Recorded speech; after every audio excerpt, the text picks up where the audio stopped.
Welcome into Brent Bryant's Sober Journey 101. Brent Bryant, and today I have the pleasure of talking to Stephen Sundquist with All In Solutions, all the way out in Florida. I'm in Washington. He's out in Florida. So, Stephen, how's your day going, man? It's good, man. It's a humid, hot 94 degrees. What about you? It's raining and it's like 60 right now. So, a far cry from each other, right? Yeah, man. So the reason why wanted to have you on today is, I speak about sobriety, my journey, not only sobriety, but mental illness, all those kind of things. And I know you're in this business out there in Florida. So kind of tell us who you are and what is it that you're doing out there? Yeah, man. In a sense, I like to think of myself as a voice for the voiceless. I'm an advocate of recovery long term. However it takes you to get there. I like to guide people in that journey. A little bit about my back history, my story. So I come from a family of two loving parents. I have two younger brothers who are twins. They gave me pretty much everything I needed, most of what I wanted my entire life. However, with my situation, I never felt like I had enough. I was always comparing myself to other children and other families. Like, why don't we have that, or why can't I have that? I don't have the nicest toys, the newest things that are out, and I feel like that's where my alcoholism, my addiction started before the drinks and the drugs were even in the play. So the first time I realized that something was wrong was about like the third grade, up until the period between third grade and seventh grade when I withdrew myself from the gifted program. My parents had me tested for gifted at the third grade. I passed. I used to be smart. I don't know what happened, but and why I wanted to separate myself from those kids is because I felt like I was better than them, even though most of them were probably smarter than me. But my ego told me that, like, I'm better than you, so I'm going to remove myself from you. And at that point, I started associating with, the cool kids, in the sense that were skipping class, chasing girls, the sports players. And that's what I, surrounded myself with. So again, you know, whenever I go into schools and speak like you do, I always talk to these kids about surrounding yourself with your starting lineup. I'm a big baseball guy. I'll get into that in a minute, but like, what's your starting lineup look like? Who are you associating yourselves with? Because whenever I played baseball, I trusted every single person behind me whenever I was on the mound pitching to make the play. And I relate that to my life today, and who's on the field with me, in a sense. The first time I picked up a drink, I was the age of 14, about 14, 15 years old. I took 8 shots of Everclear, 151. I couldn't tell you a single thing about what happened that night, other than, the stories that people told me. And at that point, I realized that alcohol gave me the courage to be the truest version of myself, because I was always trying to fit in. I was never really embracing the person that I was. Growing up, I was just pretty much pretending to be someone that I wasn't. So once I realized that alcohol could give me this superhuman appearance within people, allowing me to be funny, allowing me to speak to, females, whatever it was, man, I utilized that to my advantage, at least what I thought was my advantage back then. However, years down the road, I realized that it was my biggest crutch. But like I told you before, I'm a big baseball guy. That was probably the only place growing up that I felt connected, was on the baseball field. The camaraderie, the brotherhood, everything that goes into team sports, that's what I thrived off of. So fast forward a couple more years, the insanity of the drinking and the partying happened pretty much weekend, sometimes into, the days during school. I got to the point where I was starting to get noticed by colleges for my baseball. But my grades were lacking because I was making the wrong choices, partying on the weekends, and just basically not doing what I was supposed to do. I was skipping school. So I ended up having surgery on my elbow at the age of 17. I was a junior going into my senior year, and I had Tommy John surgery. Like I mentioned before, I was a pitcher, and that was my first introduction to pain pills. At that point, that's when my focus shift to okay, I can go to school and not smell like booze. I can go to school and not smell like marijuana, and I can be high all day long. And that's something that eventually developed into something bigger than I could even control.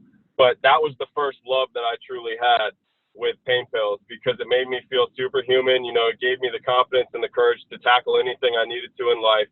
And that was another lie. I was living my young adult life pretty much. And man, after my senior year of high school was up, I got to a point in my life where I was expecting everything. Going back, man, my whole entire high school journey, I never put in any action to do anything, to complete anything. I always expected things to come to me, and I never really understood the true value of hard work.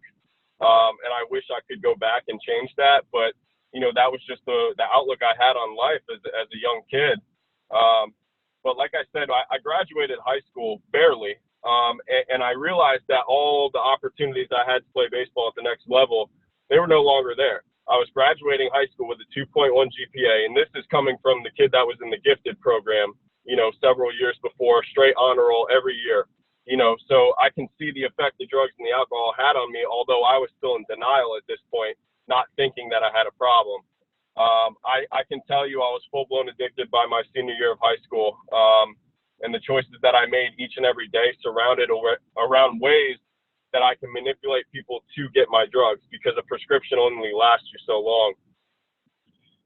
So that happened, and I didn't know how to deal with just being another person.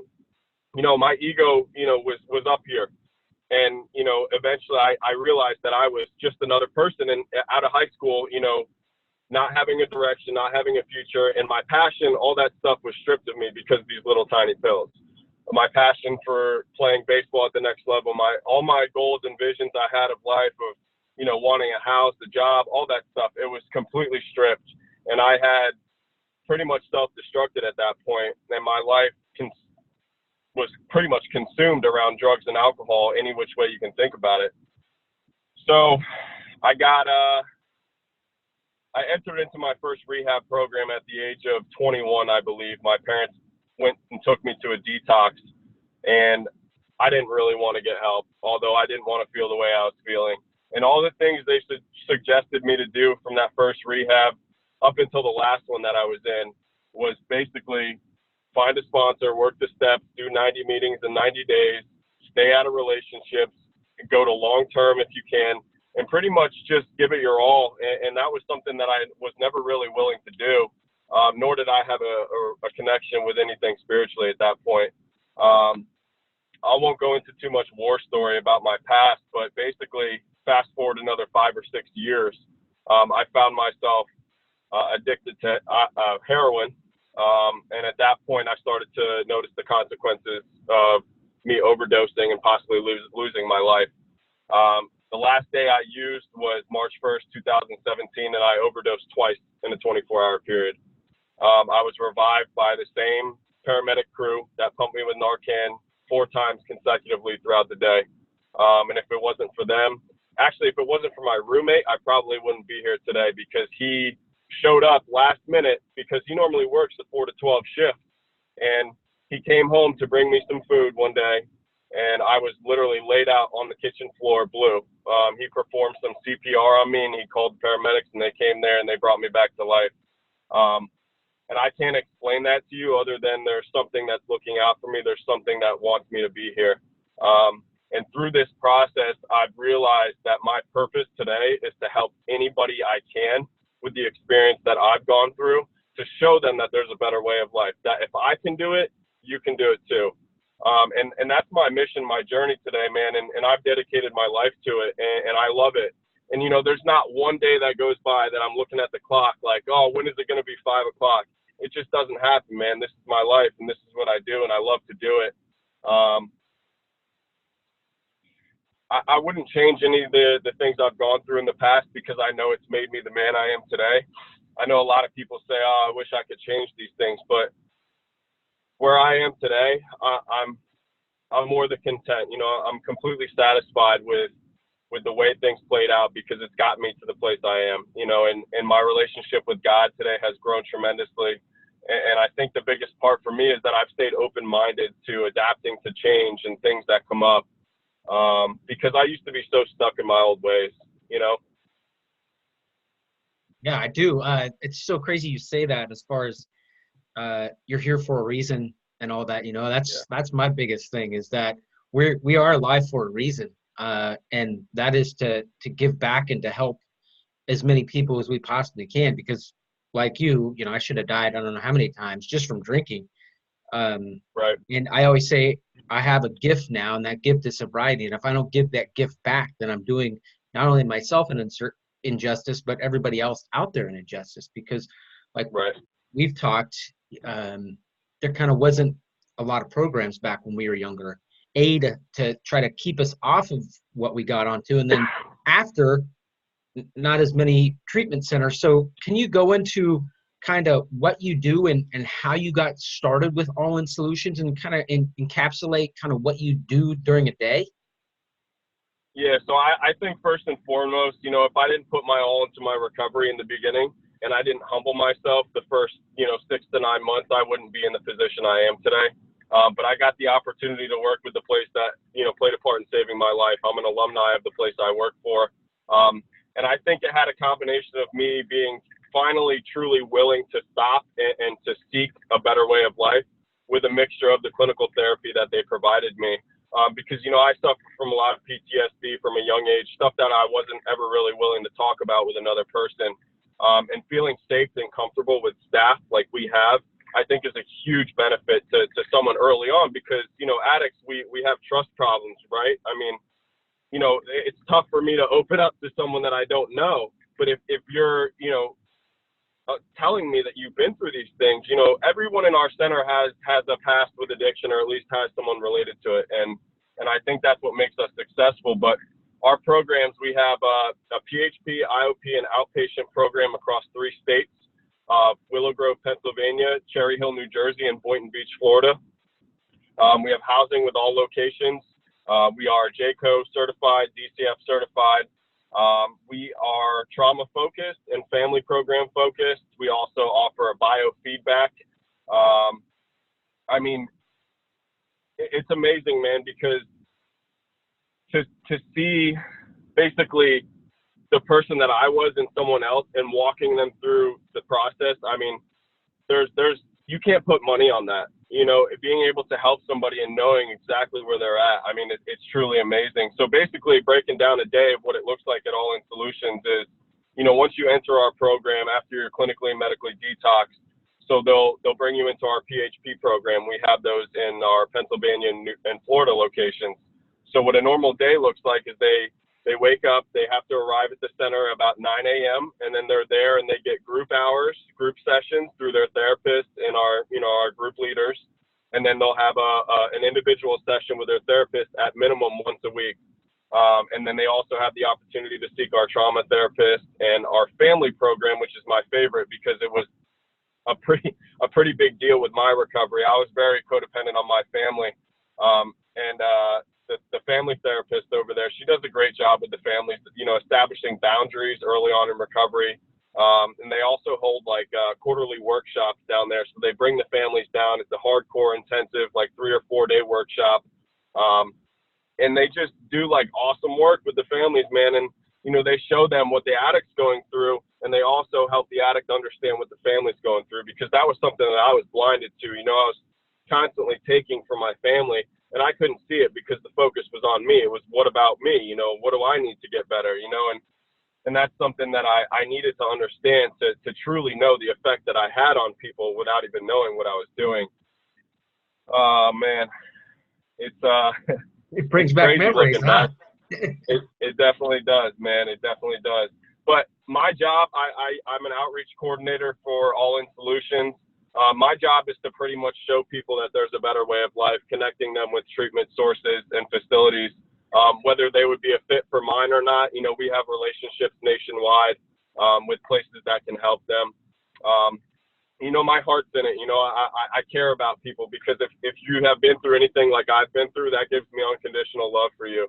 And something that I I talk about is, you know, I can connect with the emotions on how an addict's feeling. And that's something that I was never willing to talk to about, especially with another man. You know, being vulnerable with another man was like, nah, I'm good. I'm not going to do that. But I know it's very beneficial to someone in sobriety today. And that's where I find my power, my source, through human connection, being able to relate with you and you relate to me. And hopefully along the way, you know, building that trust and that fellowship, really.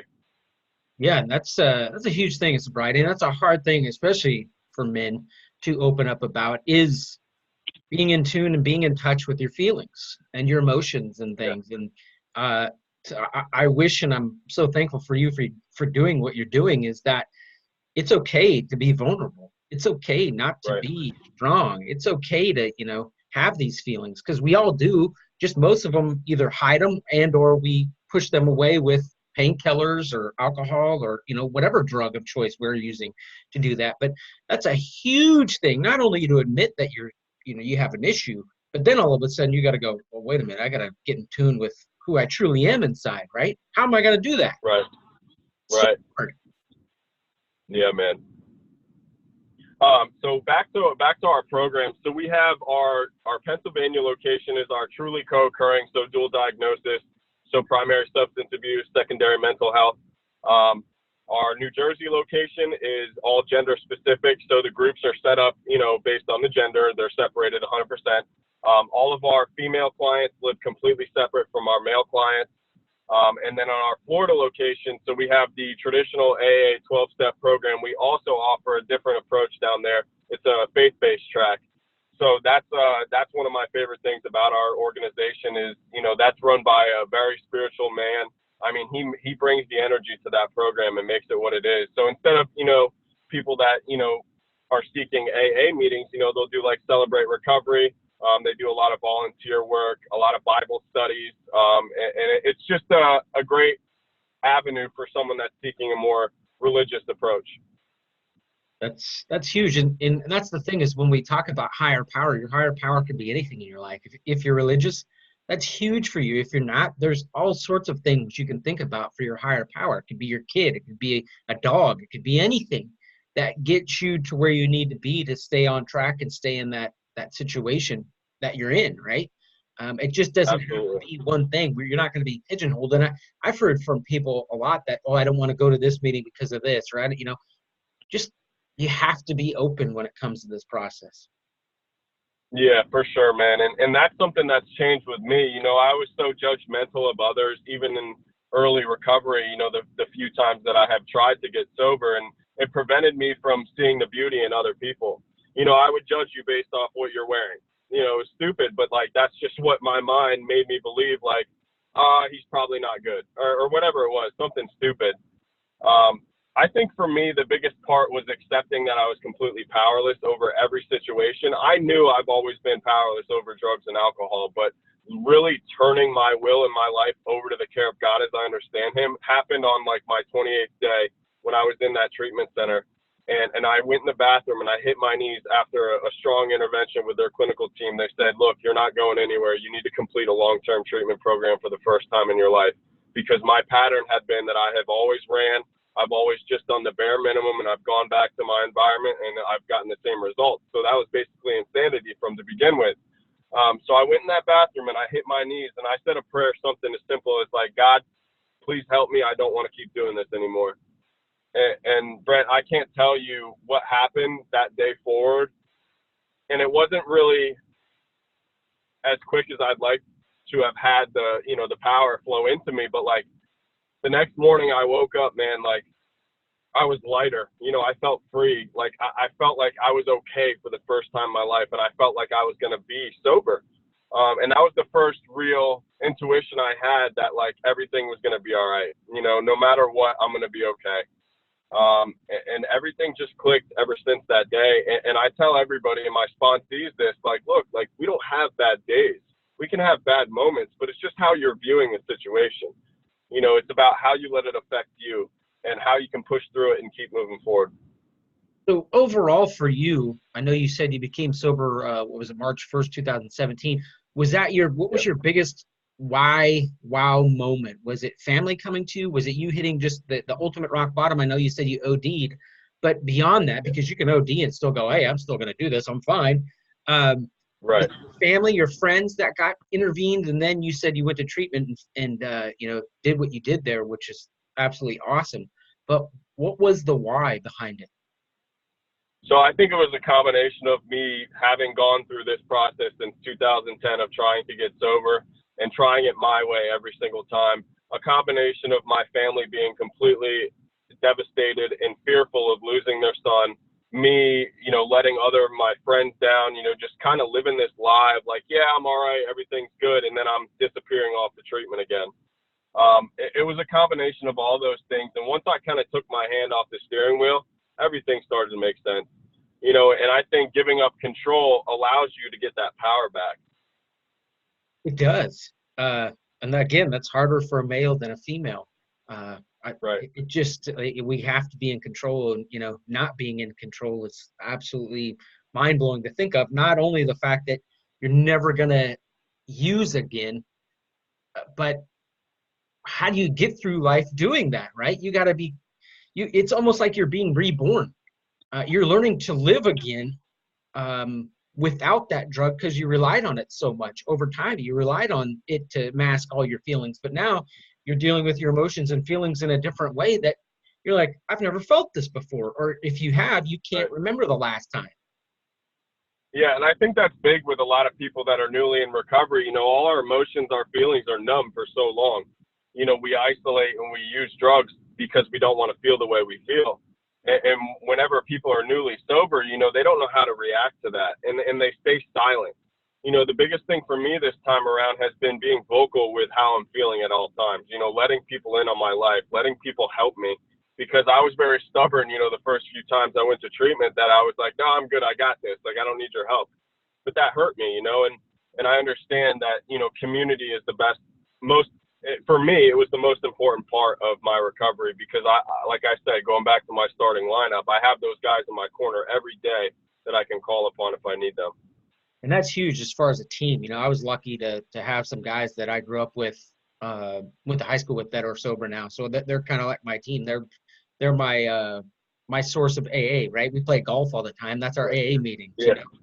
But to have that and have that backing, because like you and I've talked before, to when we go do speeches and stuff, or we talk to people on one-on-ones or whatever, is you always hear, well, nobody cares, or nobody this, or nobody cares about me. Yet, like you've said it, you're open and willing to be there for anybody, if you know them or don't know them, right? You're going to show that love, and that to let people know that you do care, because to be a part of a team, you're a team member to those people, right? They're on your starting nine on the baseball diamond. That is huge. If somebody just gets one person in their corner, that could take them leaps and bounds to where they want to be over time. So having those people is a big thing. And I know for you're very open. I mean, you talk about giving your phone number, you talk about reaching out to people in that way, to where they can't say they don't have somebody because they have you. Right. For Which is sure. huge. And yeah, absolutely, man.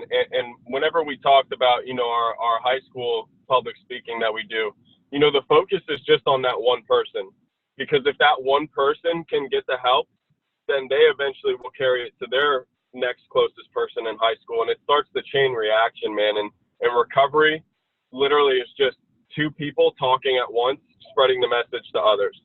And that's what I love about it, man. And like, I think I've talked to you about this before, but like, recovery has brought me some of the closest friends in my life that normally on the outside, if I wasn't in AA or in the middle of recovery, we probably wouldn't have talked, because we're not the ideal fit, so to speak, that other people would view it as. But, I've met some of the most beautiful people in recovery, man, because they have such genuine souls, and they're willing to do whatever it is for me or anyone else, and they don't expect anything in return. And that's how I try to live my life, at a day at a time, just being available for anybody that wants help, that needs anything, I'll be there. It's huge. And, you said you talk to high schools, I talk to high schools, and I find some of the biggest things that I can't believe is just them not knowing like what just alcohol in general can do to them, right?